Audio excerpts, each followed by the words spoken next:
అసలు రేవంత్ రెడ్డి నేను అడుగుతా ఉన్నా, నువ్వు ముఖ్యమంత్రివేనా? అసలు నీకు అర్హత ఉందా? 100 రోజుల్లో గ్యారంటీలు అమలు చేస్తా అన్న సన్నాసి ఎక్కడ తెచ్చిండు? తప్పకుండా నేను రేవంత్ రెడ్డిని అంటా ఉన్నా, చరిత్రలో నీలాంటి పనికిమాలిన ముఖ్యమంత్రులు, నీలాంటి తలమాసిన ముఖ్యమంత్రులు మస్తుగా వచ్చిండు, మస్తుగా పోయినారు. పెద్ద పెద్దోళ్లతోనూ కొట్లాడినాం, చంద్రబాబుతో కొట్లాడినాం, రాజశేఖర రెడ్డితో కొట్లాడినాం, కిరణ్ కుమార్ రెడ్డితోని, రోషయ్య గారితో ఎంతో మందితో తలపడ్డాం. నువ్వు వాళ్ళందరికంటే కూడా చాలా చిన్నోడు, చిట్టినాయుడు. నువ్వు చాలా చిన్నోడవు. నేను మా దగ్గర మా భాషలో చెప్పాలంటే హైదరాబాద్ లో బుల్లబ్బాయి అంటారు నీలాంటి వాళ్ళు. ఇలాంటి బుల్లబ్బాయిలు, చిట్టినాయుళ్ళు చాలా మందిని చూసినాం. ఏం ఫరక్ పడేది కూడా ఏం లేదు, ఏం ఇంటికి కూడా వీకలేవు. కానీ ఏం తప్పు మాట్లాడింది కౌశిక్ రెడ్డి? ఏమన్నాడు? ఎవరెవరైతే పార్టీ ఫిరాయించిండ్రో వాళ్ళ మీద చర్య తీసుకోండి అని స్పీకర్ గారిని అడిగినాం. స్పీకర్ గారు చర్య తీసుకోకపోతే హైకోర్టుకు పోయినాం. హైకోర్టుకి పోతే హైకోర్టు తీర్పిచ్చింది. 4 వారాల్లో మీరు చర్య తీసుకోవాలి, మీరు ఏ నిర్ణయం తీసుకుంటారో ప్రకటించండి, లేని పక్షంలో సుమోటోగా 4 వారాల తర్వాత మేమే మళ్ళొక్కసారి విచారిస్తామని చెప్పి కూడా హైకోర్టు చెప్పింది. నేను హైకోర్టుకి, గౌరవ న్యాయమూర్తి గారికి కూడా హృదయపూర్వకంగా నేను ధన్యవాదాలు తెలియజేస్తా ఉన్నా బీఆర్ఎస్ పార్టీ పరంగా. ఎందుకంటే మీరిచ్చిన తీర్పు వల్ల ప్రజాస్వామ్యాన్ని గౌరవించినట్టయింది, మీరిచ్చిన తీర్పు వల్ల సుప్రీంకోర్టు తీర్పును గౌరవించినట్టయింది. అదే క్రమంలో ఎప్పుడైతే ఈ ముగ్గురు మీద తీర్పు వచ్చిందో ఆ రోజు కౌశిక్ రెడ్డి గారు మాట్లాడినారు. ఏమన్నారు కౌశిక్ రెడ్డి గారు? దమ్ముంటే రాజీనామా చేయండి, ప్రజాక్షేత్రంలోకి రండి, ప్రజాస్వామ్యం మీద నమ్మకం ఉంటే ముఖ్యమంత్రి రాహుల్ గాంధీ దమ్ముంటే రాండ్రి, ఈ 10 మందితో రాజీనామాలు చేపియండి, మీరు వెంటనే ప్రజాక్షేత్రంలో ఎవరి బలం ఏందో తేల్చుకుందామని అన్నాడు. ఈ మాట ఆ రోజు కౌశిక్ రెడ్డి ప్రెస్ మీట్ పెట్టినప్పుడు ఒక్కసారి నేను మీకు గుర్తు చేస్తా ఉన్నా. కౌశిక్ రెడ్డి గారు మొన్న హైకోర్టు తీర్పు తర్వాత మాట్లాడాడు. కానీ ఆనాడు రేవంత్ రెడ్డి గారు ఆ రోజు ప్రతిపక్షంలో ఉన్నప్పుడు, పీసీసీ అధ్యక్షుడిగా ఉన్నప్పుడు పార్టీ మారిన ఎమ్మెల్యేల మీద ఏం మాట్లాడిండో ఒకసారి గుర్తు తెచ్చుకోమని అని చెప్పింది రేవంత్ రెడ్డి. పార్టీ ఫిరాయించిన ఎమ్మెల్యేలను రాళ్లతోని కొట్టి చంపమన్నాడు, సావు డప్పు కొట్టిపిస్తా అన్నాడు. పార్టీ ఫిరాయించిన ఎమ్మెల్యేలను ఉరిదీయాలే అని మాట్లాడినాడు రేవంత్ రెడ్డి. మరి ఆయన మాట్లాడిన మాటల ముందు మా పార్టీ తరఫున మాట్లాడిన నాయకులు ఎవరు కూడా ఆయన మాట్లాడినంత అసహ్యంగా, అంత చండాలంగా ఎవరు కూడా మాట్లాడలేదు.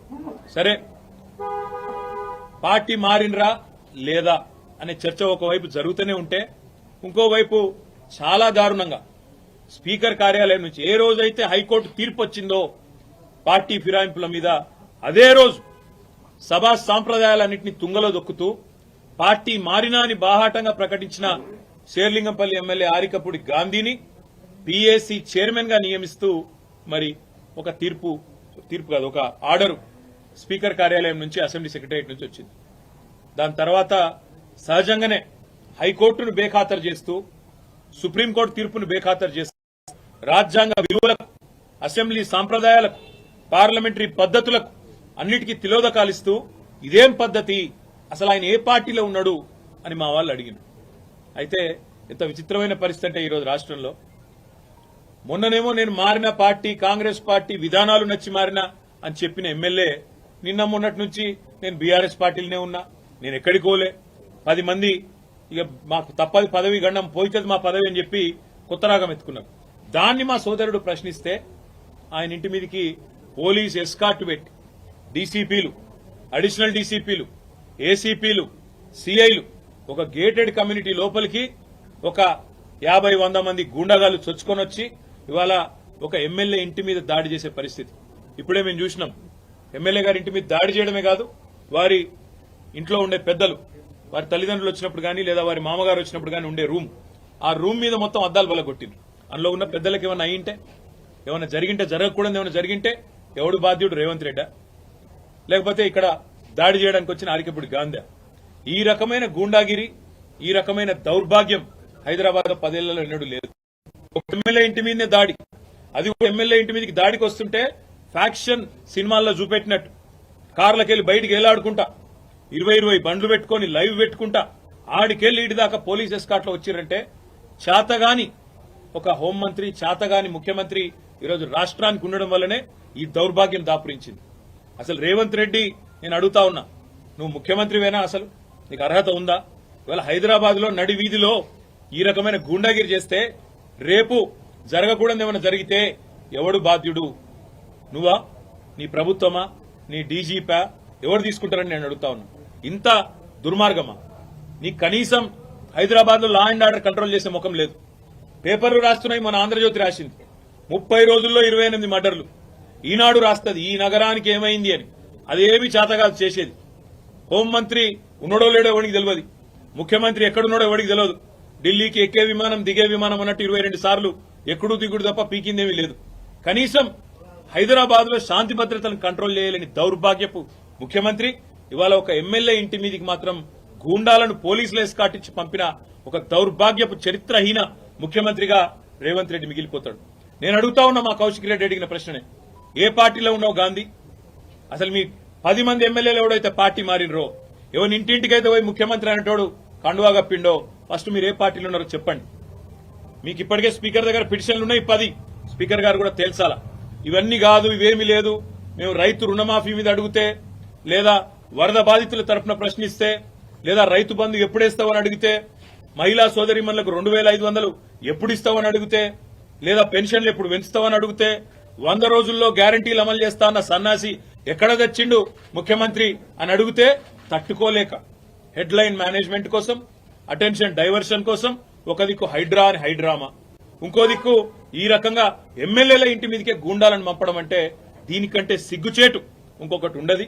తప్పకుండా నేను రేవంత్ రెడ్డిని అంటా ఉన్నా, చరిత్రలో నీలాంటి పనికిమాలిన ముఖ్యమంత్రులు, నీలాంటి తలమాసిన ముఖ్యమంత్రులు మస్తుగా వచ్చిండ్రు, మస్తుగా పోయినరు. పెద్ద పెద్దోళ్లతోనూ కొట్లాడినాం, చంద్రబాబుతో కొట్లాడినాం, రాజశేఖర రెడ్డితో కొట్లాడినాం, కిరణ్ కుమార్ రెడ్డితోని, రోషయ్య గారితో ఎంతో మందితో తలపడ్డాం. నువ్వు వాళ్ళందరికంటే కూడా చాలా చిన్నోడు, చిట్టినాయుడు, నువ్వు చాలా చిన్నోడవు. నేను మా దగ్గర మా భాషలో చెప్పాలంటే హైదరాబాద్ లో బుల్లబ్బాయి అంటారు నీలాంటి వాళ్ళు. ఇలాంటి బుల్లబ్బాయిలు చిట్టినాయుళ్ళు చాలా మందిని చూసినాం. ఏం ఫరక్ పడేది కూడా ఏం లేదు, ఏం ఇంటికి కూడా వీకలేవు. కానీ ఏదో పైశాచిక ఆనందం, 4 రోజులు ముఖ్యమంత్రి పదవిలో కూర్చున్నా, నేనేందో పెద్దోడిని అయిపోయినా అనేదో ఎగిరిగిరి పడతా ఉన్నావు. రేవంత్ రెడ్డి గారు అధికారం ఎవరికి శాశ్వతం కాదు. నువ్వు ఒక దుష్ట సాంప్రదాయానికి తెరలేపుతా ఉన్నావు. ఇది తప్పకుండా నిన్ను దహిస్తుంది, నిన్ను వెంటాడుతుంది. రేపు నువ్వు పదవిలోకి దిగిపోయినాక తప్పకుండా నువ్వు ఈరోజు ఏదైతే దుష్ట సాంప్రదాయాలు నెలకొల్పుతున్నావో ఇవన్నీ నీకే చుట్టుకుంటాయనే మాట కూడా నేను వారిని హెచ్చరిస్తా ఉన్నా. తప్పకుండా ఈ 10 మంది మీద వేటు వేయాల్సిందే. అదేవిధంగా కౌశిక్ రెడ్డి గారి ఇంటి దాకా గూండాలను తీసుకొచ్చిన పోలీసులు ఎవరైతున్నారో వాళ్ళని కూడా వదిలిపెట్టాం. తప్పకుండా అవసరమైతే కోర్టు ద్వారా పోరాడతాం, అవసరమైతే న్యాయపరమైన ప్రయత్నము చేస్తాం. డీజీపీ గారు కనుక స్పందించి ఇక్కడ ఏసీపీ సిఐ ఎవరైతే దగ్గర ఉండి మరి గూండాలను తీసుకొచ్చి గేటెడ్ కమ్యూనిటీ లోపలికి తీసుకొచ్చి ఎమ్మెల్యే ఇంటి మీద దాడి చేయించడానికి అన్ని రకాలుగా ఇక్కడ రంగం సిద్దం చేసినారో వాళ్ళని తప్పకుండా సస్పెండ్ చేయాలి, వాళ్ళ మీద చర్య తీసుకోవాలని చెప్పి కూడా నేను కోరుతా ఉన్నా. ఒకటి మాత్రం పక్కా, నువ్వెన్ని డైవర్షన్ గేమ్లు ఆడినా, నువ్వెన్ని రకాల హెడ్లైన్ మేనేజ్మెంట్లు చేసినా, నువ్వెన్ని రకాల ప్రయత్నాలు చేసినా నిన్ను మాత్రం బీఆర్ఎస్ పార్టీ వదిలిపెట్టది. 6 గ్యారంటీలు ఏమైనా అని అడుగుతూనే ఉంటాం. రైతు రుణమాఫీ ఎప్పుడు చేస్తామని అడుగుతూనే ఉంటాం. తప్పకుండా రాష్ట్రంలోని పీడిత ప్రజలు, రాష్ట్రంలోని పేద ప్రజల తరఫున మా ఎమ్మెల్యేల ఇండ్ల మీద దాడి చేసినా మా ఎమ్మెల్యేలు కూడా మేము భయపడం. తప్పకుండా నేను నిలదీస్తూనే ఉంటామని చెప్పి కూడా చెబుతూ ఇవాళ మా తమ్ముడికి సంఘీభావం చెప్పడానికి ఇక్కడ దాకా వచ్చినాం అందరం కూడా. తప్పకుండా భవిష్యత్తులో కూడా ఏ ఒక్క నాయకుడు, ఏ ఒక్క కార్యకర్త మీద ఎక్కడ ఇలాంటి సంఘటన జరిగినా అందరం కూడా అందుబాటులో ఉంటాం, అందరం కూడా తప్పకుండా తరలి వస్తామని చెప్పి కూడా. ఇప్పుడు ఆపరేషన్ లేకుండానే మోకాళ్లకు ప్లాస్మా ట్రీట్మెంట్, మీ ఆర్థోపెడిక్ సమస్యలన్నిటికీ రోబోటిక్ టెక్నాలజీ ద్వారా తక్కువ ఖర్చుతో శాశ్వత పరిష్కారం, ఫ్రీ కన్సల్టేషన్, ప్రతి ట్రీట్మెంట్ పై 20% డిస్కౌంట్. ఈ ఆఫర్ కొద్ది రోజులు మాత్రమే, త్వరపడండి. V9 hospitals 9281465842.